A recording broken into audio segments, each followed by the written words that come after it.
So the other day my nephews were watching some video on YouTube, which was one of those overly produced, fake, TMZ-like BS things, you know. Hey, guess what, kids? Back in 2013, or whatever the hell.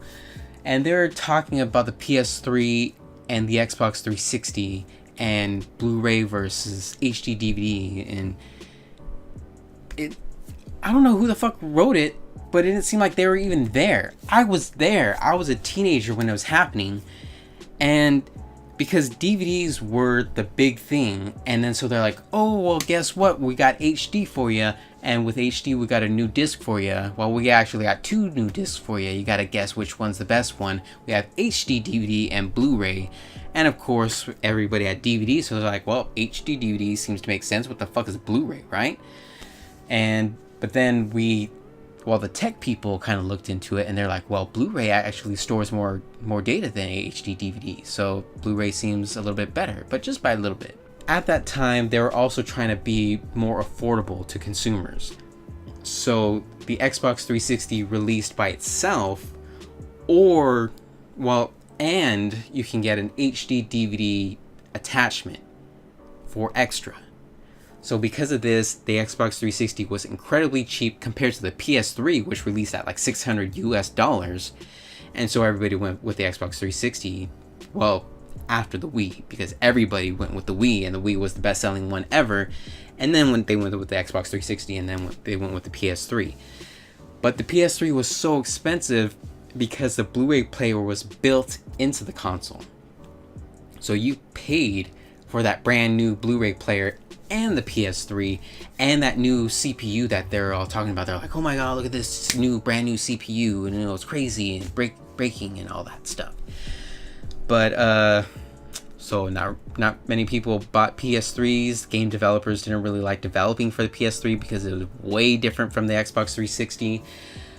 But because it was there, as prices went down, Blu-ray became more affordable and more better, and then HD DVD just lost contracts or whatever, and people bought, like the movie companies bought more with Blu-ray than with HD DVD, because when you were looking for movies, there were some movies on HD DVD, there were some movies on Blu-ray, there were some on both.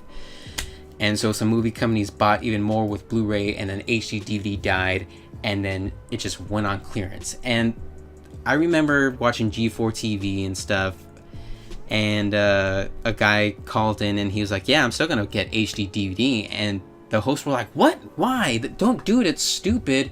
It's a dead thing. Why would you do that? And I'm thinking, you're not a kid, or you're not a poor person, because I understand your thoughts from a tech person's perspective. It's dead.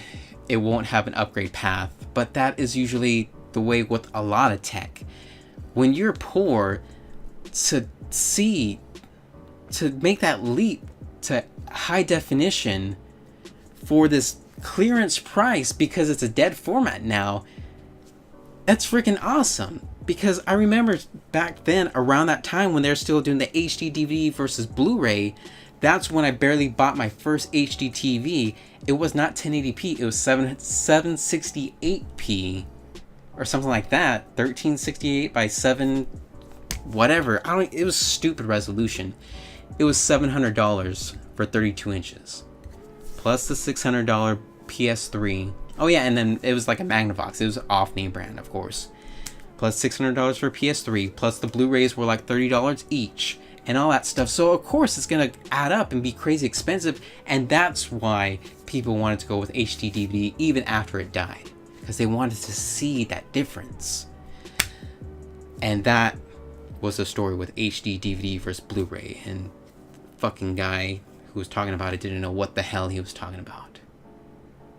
But yeah. A little history lesson, kids. You can give this video a thumbs up, I guess, if you liked it or appreciated it. And subscribe to my channel for more gaming and tech-related topics. Maybe I'll do some more history lessons or something. See you guys later.